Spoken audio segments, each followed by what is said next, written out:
The desert wind carried dust across the open plains, whispering like old stories that refused to die. She rode alone beneath the fading sun, her hands trembling against the leather reins as the horse pushed forward through the dry evening heat. Her dress, once neat and meant for a promised future, was torn at the hem and stained from miles of silent travel. Behind her lay a small frontier town where everyone thought her life was settled, where she had once believed a wedding ring was waiting. But all of that shattered the moment she learned the truth about the man she had been promised to. She had seen things with her own eyes, not rumors, not whispers. The woman he embraced behind the stable had smiled the same way he once smiled at her. His vows of loyalty, his soft words, his gentle touch, all turned hollow. The betrayal cut deeper than any knife. She could not stay, not with the judgmental eyes of the town ladies, not with his apologies chasing her like shadows. So she left, abandoning white flowers, lace, and every dream she once packed for her future. She fled into the wildlands where only the brave or the desperate traveled. She knew nothing about survival out there, but she knew she could no longer breathe beneath the weight of broken promises. The night crept across the sky as she rode farther from town, past old fences and rusted wagon tracks, into land untouched by church bells or street lamps. The frontier stretched wide and unforgiving. Coyotes howled somewhere in the dark, and every rustle in the brush made her heartbeat rise. She had no map, only instinct, and that instinct pushed her toward the distant mesas. Where a faint line of campfire smoke curled into the sky, someone was out there. Someone dangerous. She knew the stories told around fireplaces about warriors who lived beyond the settlements, stories filled with fear and awe. People whispered about raids, about a legendary Apache fighter who never lost a battle and never spared a trespasser. They called him the feared one, the silent one, the one who carried scars like trophies. Some said he was raised on war and storm winds. Others said he walked between the spirit world and the earth, guided by ancestors. Settlers kept their children close when his name was spoken, ranchers locked their doors, and soldiers prayed they would never see him under the burning sun. To her, he was nothing more than a distant legend meant to frighten travelers. But tonight, he was the only light in a land of darkness. Her horse slowed, exhausted, and she slipped to the ground, her legs barely holding her. The smoke was close now. She walked, brushing through sage and dry grass, until she reached an open valley. There, in the center, stood a lone tent made of hide and painted with tribal markings. Skulls, feathers, bones, and beads hung from poles around it, swaying in the wind like silent guardians. Each symbol felt ancient and watchful. She hesitated, shivering from cold and fear. She had run from betrayal but had no idea she would end up at the doorstep of a man the whole frontier feared. She approached slowly, clutching her shawl around her shoulders. The fire outside the tent crackled low, throwing sparks into the night. The smell of smoke mixed with earth and the faint scent of herbs. She whispered to herself, unsure whether she was seeking refuge or welcoming death. Her voice shook as she called out, not knowing if she should speak in a tongue unfamiliar to him or simply pray someone kind would hear. The tent flap lifted, not by her hand but from within. She froze. He stepped out, tall and broad-shouldered, his long, dark hair moving with the breeze. Tribal paint carved across his face, framed eyes that burned like embers under the moonlight. A necklace of beads, bone, and metal pieces hung across his chest, each one a story she could not understand. His skin was marked with old scars, not fresh wounds, but memories of battles no one dared retell. He studied her silently, expression hard, almost unreadable. He carried no fear, only presence. Her voice failed at first. She had faced heartbreak, humiliation, and loneliness without breaking. But standing before this man, she felt her knees weaken. She wanted to turn around and run, but there was nowhere left to go. The open land behind her held only cold wind and hungry predators. He looked at her as though he already knew she did not belong there. She finally spoke, her words small, shaky. She said she needed a place to rest for the night. She tried to explain that she meant no harm, that she was simply passing through, but her voice cracked. She said nothing of betrayal, nothing of love gone wrong. That pain lived in her eyes, not her words. He stepped closer, slow and deliberate. The firelight revealed details she had not seen from afar. The marks on his face were not just decoration. They seemed like declarations of identity, maybe even loss. His necklace held charms that looked sacred. The chain wrapped across his shoulder was not metal from settlers, but something hand-forged with meaning older than towns and railroads. He was not wild in the way rumors described. He was something stronger, grounded, fierce. He reached out, not to touch her, but to move her cloak aside just enough to see her torn dress, the dust on her boots, the trail of dried tears she tried to hide. His eyes narrowed as if reading invisible truths. He asked how she got there, but his tone carried neither accusation nor comfort. It was simply a command to speak truth. She opened her mouth, but the words stuck in her throat. She wanted to say she ran from lies. She wanted to say she lost everything. Instead, she whispered that she had nowhere else to go. The wind shifted, carrying silence between them. The world around felt still. The firelight flickered against his sharp features, casting shadows that made him look like a figure carved from ancient stone. He could send her away, leave her to the wolves and cold night. He could turn his back and return to his solitude. Instead, he stood there, studying her like someone deciding whether her life had value, or if she was just another burden from the world beyond his lands. He finally turned his face toward the tent, then back to her, a faint shift in his stance that neither welcomed nor rejected. He stepped aside, just enough for her to understand she could enter. But the way he watched her made one thing clear. She was not a guest. She was someone who had crossed into a place where trust was not easily given and every breath had to be earned. She took one step forward, heart pounding. Another step, then another, until she stood at the opening of the tent. The air inside carried warmth, herbs, and something that felt ancient. She hesitated, knowing once she crossed that line, nothing in her life would ever be the same. Behind her lay betrayal. Before her stood the most feared Apache on the frontier. She lifted the flap and walked inside and outside.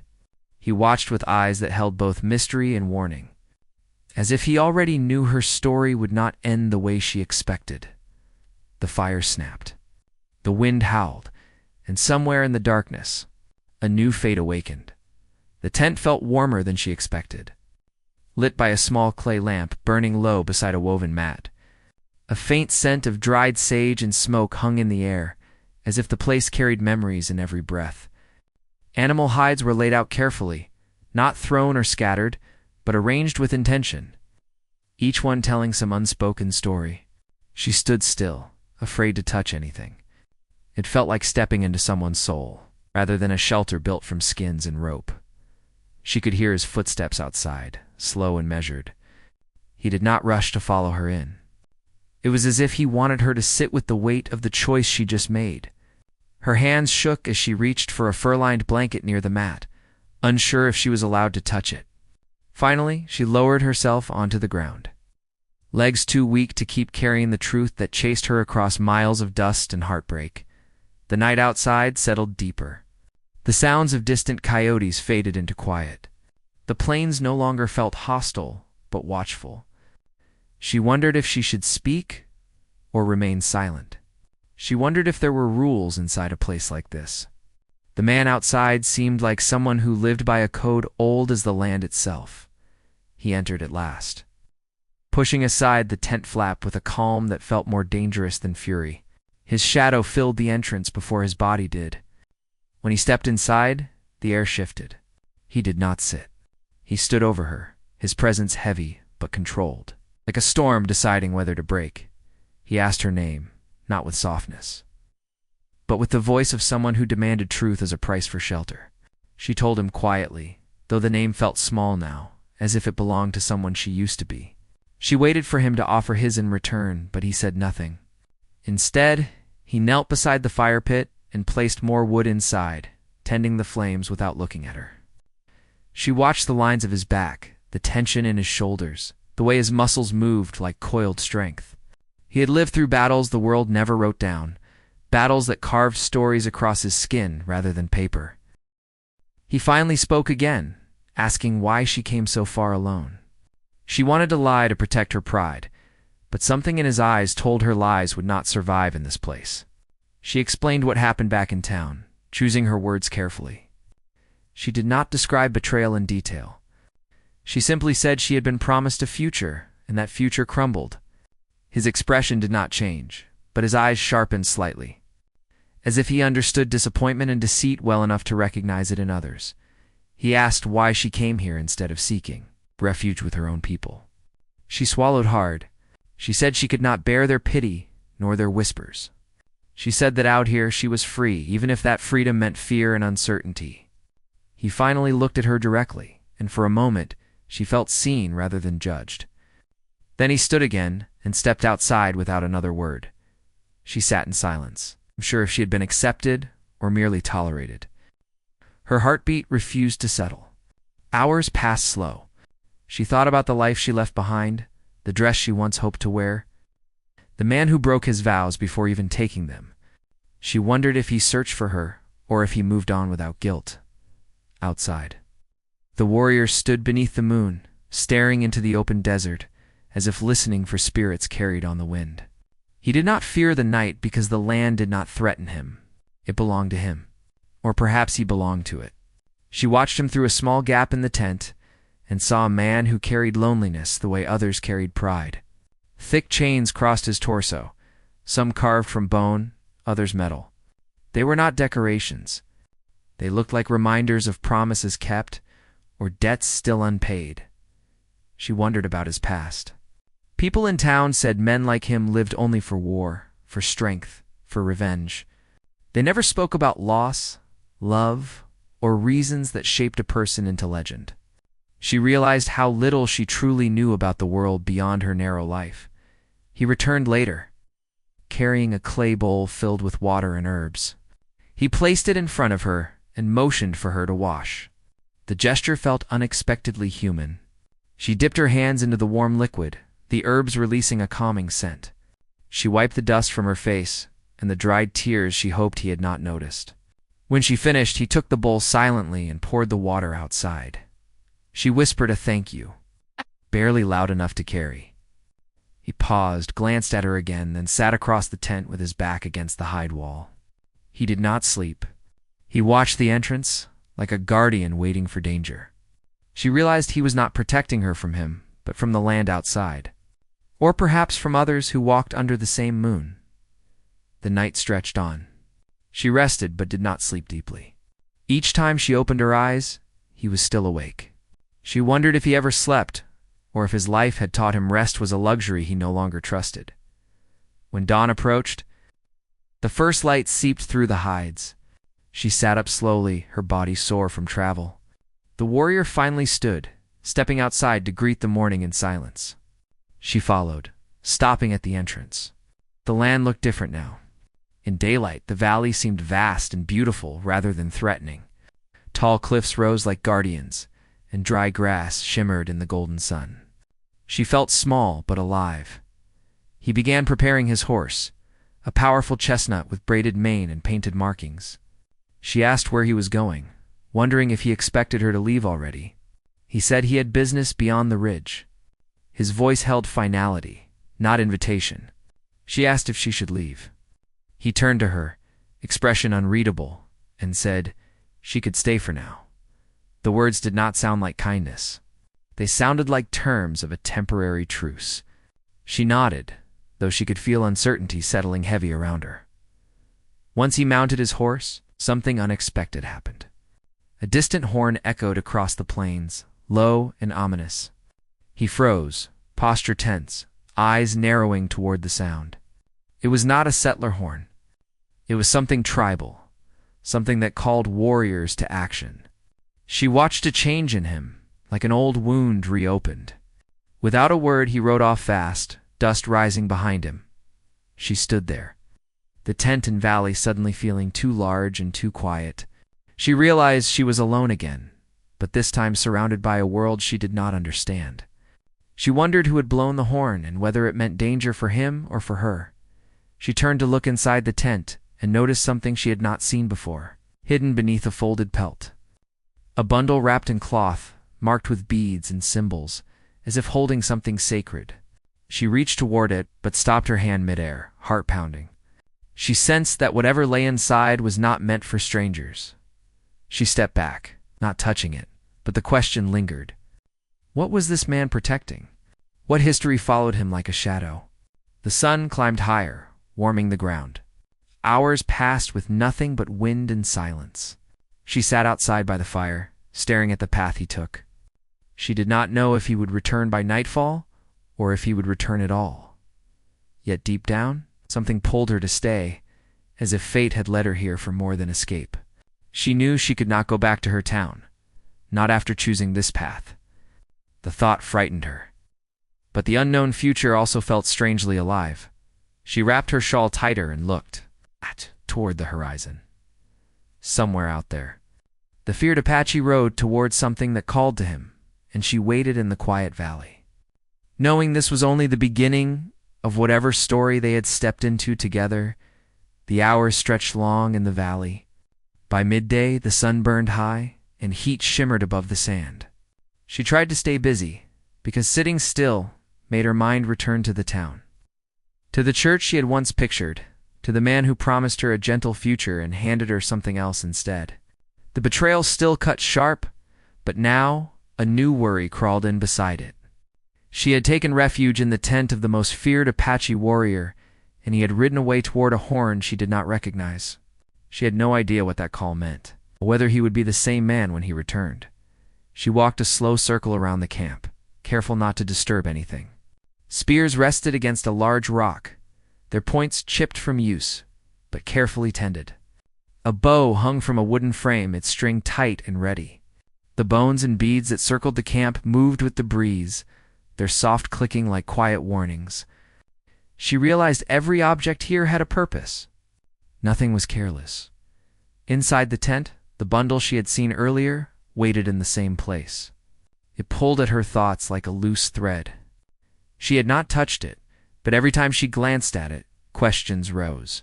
Was it a weapon, a sacred object, a memory he refused to let go of? Curiosity wrestled with respect. Respect kept winning by a small margin. She finally sat by the fire pit and tried to steady herself. She thought of her former fiancé, of the way he had leaned close and whispered about the house he planned to build, the cattle he wanted to buy, the future children he imagined.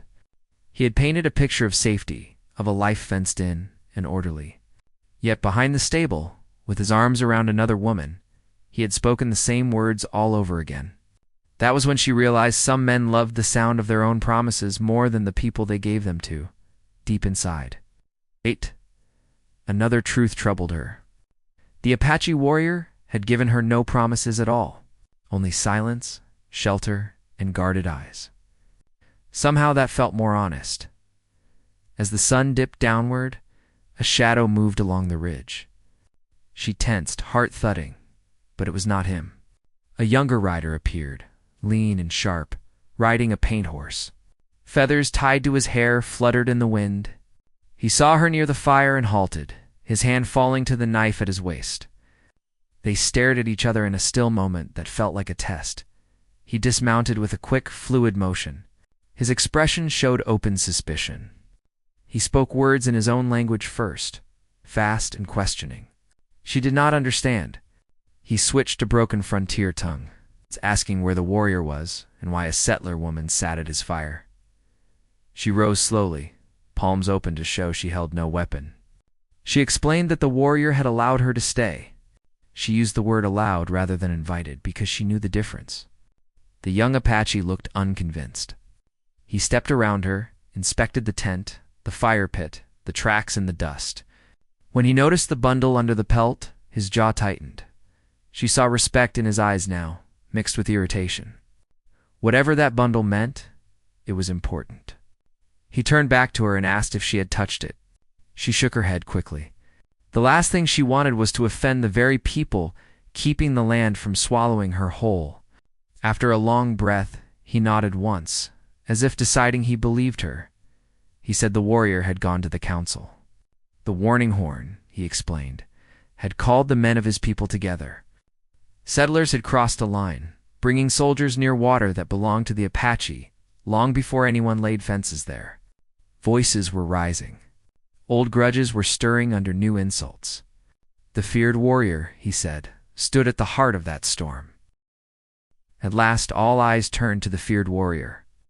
His opinion mattered not just because he commanded respect in battle, but because he rarely spoke unless his words carried weight. He thought of the woman in his tent, of her dusty boots, and the way she had clutched her shawl like armor, remembered how she shook, yet refused to lie. Keeping her meant standing against a story already spreading through town, but sending her back would stain his own sense of honor. In his world, a person under his shelter was under his protection. He finally said that if soldiers came for her, they would not stop there. They would use her as a reason to step further into Apache land. The true conflict was not about one woman or one settler. It was about power, about who controlled the rivers, the grazing valleys, the hunting trails. The elders knew he was right. They agreed on one thing only. The valley where his tent stood would be watched. Scouts would ride the edges, eyes sharp for dust, clouds of riders from town. The warrior would return to the woman, but he would not return alone in spirit. The weight of his people's future would ride back with him. As he left the council fire, a young scout approached and told him the same thing he had told the woman. Some in the tribe were uneasy about a settler sharing his shelter. Old wounds from past raids had not healed. Children and elders lost to sickness brought by outsiders still lingered in memory. The warrior nodded, accepting the burden. It was not the first time his choices had stood between clans in conflict. Back in the valley, shadows grew long. The woman gathered kindling and fed the fire, trying to keep her mind from racing.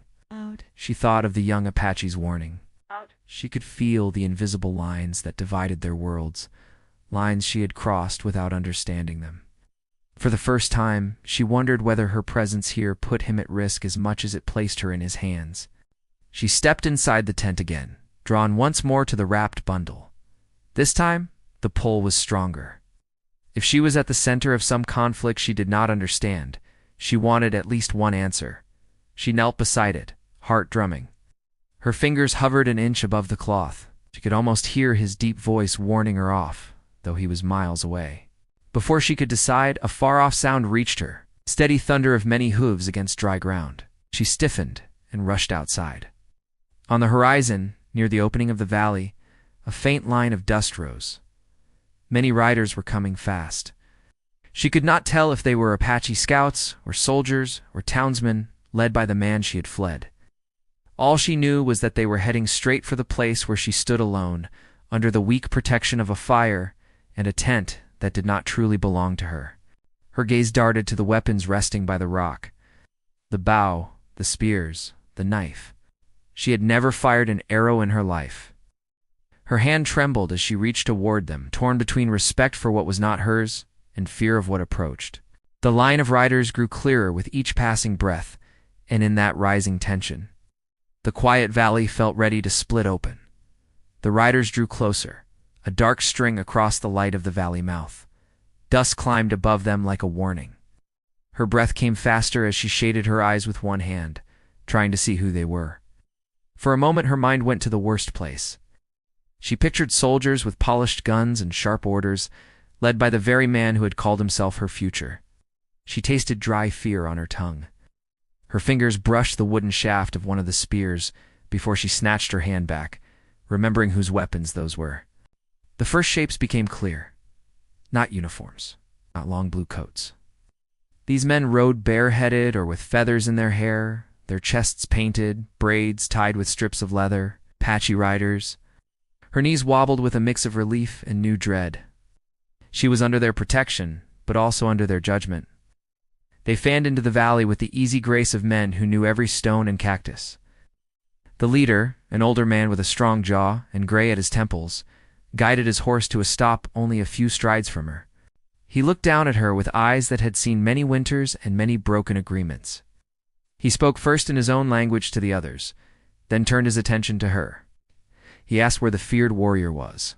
His tone carried authority, not curiosity. She swallowed and told him he had gone to the council at the horn's call. That answer did not surprise him. He nodded, then asked why she was there, alone in the warriors' camp. She repeated what she had already told the younger rider earlier, but this time she let more of the hurt bleed into her words. She told them she had fled a faithless man and found shelter only because their warrior had allowed it. Her voice shook when she spoke of betrayal. Some of the younger men exchanged glances, but the elder kept his gaze on her face, searching, weighing.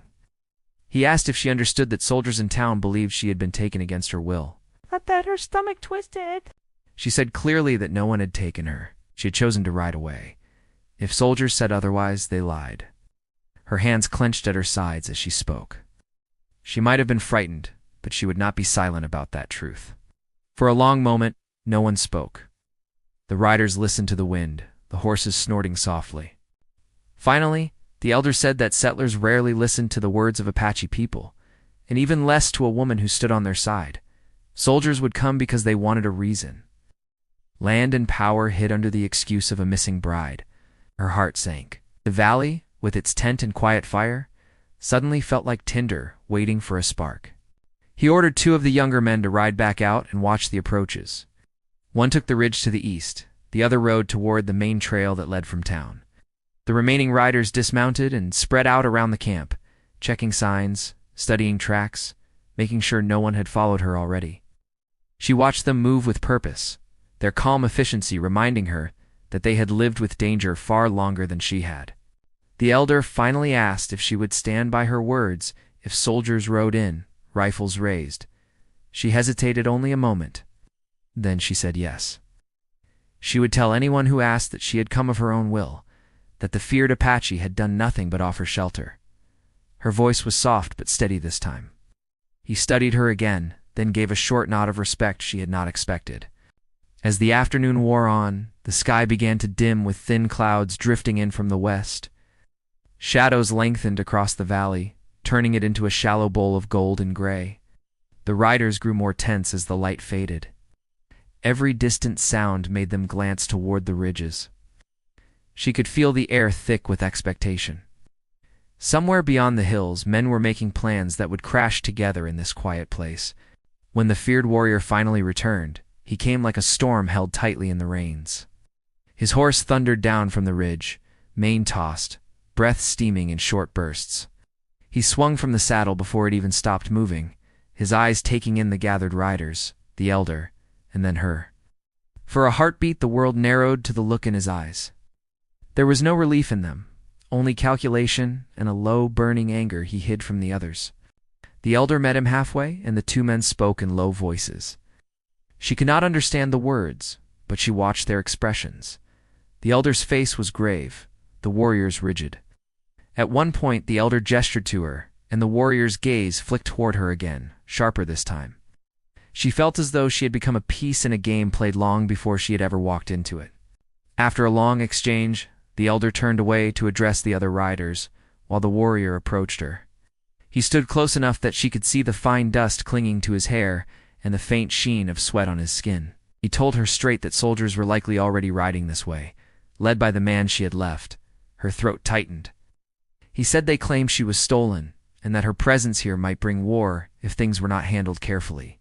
He asked her, in a voice low but intense, if she truly wanted to remain under his protection. This was not a question meant to flatter her. It was a hard choice he laid at her feet. If she left now, perhaps taken halfway back to Wardtown, some bargain might be struck. If she stayed, she would stand in the middle of whatever came, with no turning back. She looked at the valley, the riders, the tent that had kept her warm, and then thought of the man who had kissed another woman behind the stable. She realized she could not return to him and still respect herself.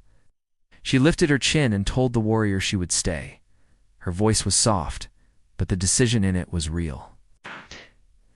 For a moment, his expression shifted. The hard lines eased, just a fraction, as if he saw unexpected strength in her. Then the hardness returned. He nodded once and said that, from that moment, her place in this valley was no accident. It was a stand. Scouts raced in as the sun sank low, bringing word that dust trails had been spotted in the distance from the direction of town. Not many riders yet, but enough to trouble them. The elder ordered the camp arranged for defense. Men took up positions along the rocks, bows and rifles ready, each knowing where to move if lines were crossed. The warrior walked among them, giving no loud orders, only quiet words and gestures. This was not a raid. It felt like something heavier, where one wrong move could open years of blood. He returned to her side and placed a small knife in her hand. It was not meant to send her into battle. He said it was for protection if things went badly inside the camp. The weight of the knife in her palm felt heavier than iron. She slipped it into her belt, heart pounding so hard she could hear it in her ears. She had never held a weapon with true intent before. Evening slipped into that strange hour between day and night. The sky glowed orange near the horizon and deep blue overhead. The riders from town appeared at last on the far side of the valley. They came in a tight cluster, led by 2 soldiers in uniform and a man she recognized from miles away. The tilt of his shoulders, the way he held his reins too tight, the fancy coat he always wore when he wanted to impress people. Her former fiancé, seeing him there, flanked by soldiers, twisted something inside her that hurt in a new way. This was not a man ashamed of what he had done. This was a man who turned his own betrayal into a weapon, using her as a story to gain help. The soldiers paused at the mouth of the valley as they spotted the Apache riders watching from the rocks and open ground. The air seemed to crackle between the 2 groups. The elder stepped forward first, mounted and tall, his face calm. The feared warrior rode beside him, expression carved from stone. They did not raise their weapons. They simply waited. After a tense pause, the lead soldier urged his horse forward, followed by the man she once thought she loved. They advanced into the valley with caution, eyes flicking over the number of riders and the lay of the land. She stood near the tent, hands clasped tight, the knife a small weight at her waist. She knew they could see her, a lone figure among those the town labeled as dangerous. Her former fiancé's face shifted when he recognized her. First came surprise, then something like relief, and finally calculation. He called out her name, voice ringing across the valley, asking if she was hurt, if she had been forced to stay. Every eye turned toward her. The Apache riders watched to see what she would say. The soldiers waited, fingers close to the triggers of their rifles. The man in the fine coat stared at her with a pleading look he had practiced many times before. The look that always used to soften her resolve. The feared warrior looked back at her once, his dark gaze steady and intense. In that glance, she understood everything. The peace of this valley, the safety of these people, and the truth of her own heart hung on the words that would come out of her mouth next. If she faltered, soldiers would call it proof. If she lied to spare him, she would betray the man who had given her shelter and the people now standing between her and danger. The wind stirred, tugging at her hair and shawl, carrying the smell of dust and sweat and tension. The horses shifted their weight. A crow cried somewhere high above, then silence dropped again. She took a step forward, away from the tent, away from the small safety of its shadow. Her boots scuffed the packed earth as she moved toward the open space between the 2 groups of riders. Her heart hammered so hard she wondered if everyone could hear it. Both sides watched her with the same sharp attention. She stopped halfway, feeling the weight of 2 worlds pressing on her from either side. The former fiancé called out to her again, his voice sweeter this time, asking her to come back and let the soldiers escort her home. Behind her, the warrior's presence felt like a steady wall, silent but fierce.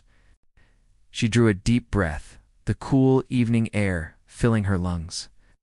This was the moment when truths would either save lives or break them apart. Her lips parted as she began to answer, her voice ready to carry across the valley and choose once and for all where she belonged. She stood alone. Between both sides, heart thudding like hooves on hard ground, the former fiancé leaned forward on his saddle, reaching his hand toward her as if he believed she would simply return to him without question. The soldiers stayed close behind him, rifles lowered but ready. The Apache riders behind her watched in stillness, bows drawn but not raised, prepared for whatever truth unfolded. She took another step forward, steadying her voice. She said she had not been taken, that no one forced her to cross the plains or enter the feared warrior's tent. She said she left because trust had been broken back in town, and she would not live under lies.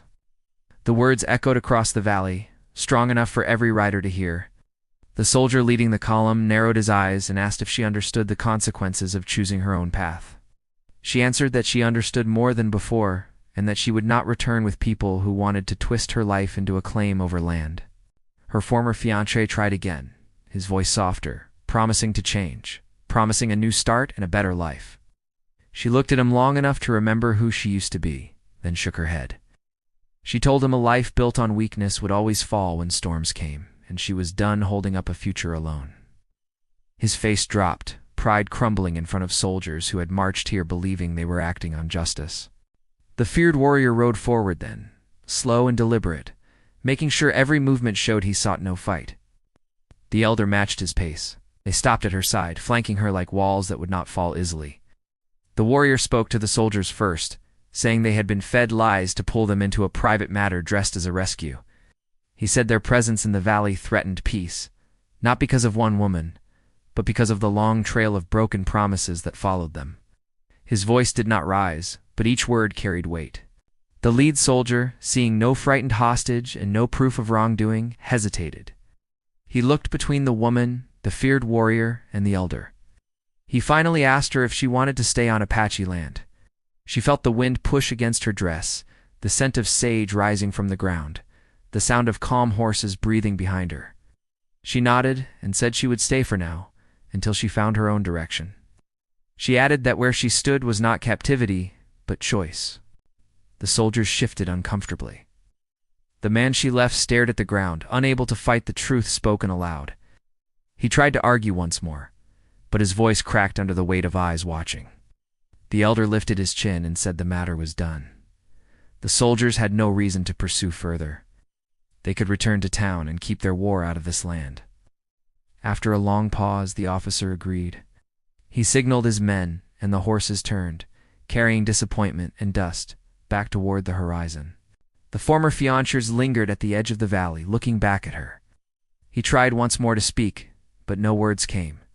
She gave him a quiet nod, not of love, but of closure. Then he rode away without looking back. When the dust settled and the last echo of hooves faded, the valley breathed again. The elder turned to her, studying her as if seeing her for the first time, not as intruder or burden, but as a soul with her own scars. He told her she had spoken with courage. Some riders nodded toward her with newfound respect. The younger warriors relaxed their bows, letting the tension melt back into the evening air. The feared warrior dismounted and stood beside her. For a while they said nothing. The silence felt different now, not sharp or uncertain, but steady. She finally asked what would happen next. He said that staying here meant walking a harder path than any town could offer, one where respect was earned slowly and danger lived close to the earth. She said she understood, and that she did not choose this valley because it was safe. She chose it because she wanted a place where truth meant something. The elder and the other riders departed one by one as the sky deepened into night, leaving the valley quiet again. Only the warrior stayed. He walked toward the fire pit and rekindled the flames with practiced ease. She sat beside him on the ground. They faced the fire, letting the warmth wrap around them. Unlike before, the quiet did not feel heavy. It felt like a place where new stories could begin. Later, when the stars came out like scattered sparks, he finally spoke about the bundle inside the tent. He motioned for her to follow. She knelt beside him as he unwrapped the cloth. Inside lay small carved figures, feathers bound by leather, and a piece of metal shaped into a charm. He said they belonged to someone he had lost long ago, a woman he once protected until sickness took her. He kept those memories not as chains but as reminders. For the first time, she understood that his strength was not born from war, but from grief carried with dignity. She told him she did not come to replace anyone. She came because she needed a place to stand and breathe. He nodded as though he respected that answer. Over the next days, she helped gather wood, learned to grind herbs into medicine, and listened to stories told by the young riders who returned to watch over the valley. The warrior taught her how to read the wind for signs of riders, how to move quietly through brush, how to stand without fear. They spoke little, but the words that passed between them mattered. In time, her heart steadied.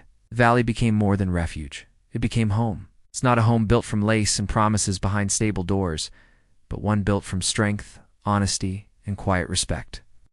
She grew closer to the warrior not through rushed vows or desperate need, but through shared work and long evenings beside the fire. Days turned into weeks, and the valley remained peaceful. Soldiers did not return. The man she left behind faded into memory. Another chapter closed. The Apache riders began to greet her with familiar smiles, offering her painted beads or small pieces of food from their hunts. She earned her place there slowly, and each new day wrote a story she never planned to live. One night, as the wind carried the scent of rain across the plains, the warriors stood beside her at the ridge. Below them stretched the land, wild and open, glowing under moonlight. She whispered that sometimes the most feared places turned out to be the safest. He looked at her, his eyes softer than she had ever seen, and said that sometimes the lost find what they never knew they needed. She smiled, not as a woman escaped from heartbreak, but as someone who finally understood her own worth. The valley, once filled with tension and danger, now felt like a promise waiting to grow. She slipped her hand into his, not demanding anything, just sharing the moment. He held her hand in return, quiet and steady, as the first drops of rain touched the earth around them. And in that quiet night, surrounded by the land that shaped both of them, she found peace in the place where fear once lived, and love in the heart of a man the world misunderstood. Their story did not begin with vows or end with war. It settled into the land like roots in soft soil, honest, strong, and unbreakable. The plains stretched far, the future open, and the woman who once fled betrayal finally walked forward with strength. Beside the warrior who walked the world with quiet fire,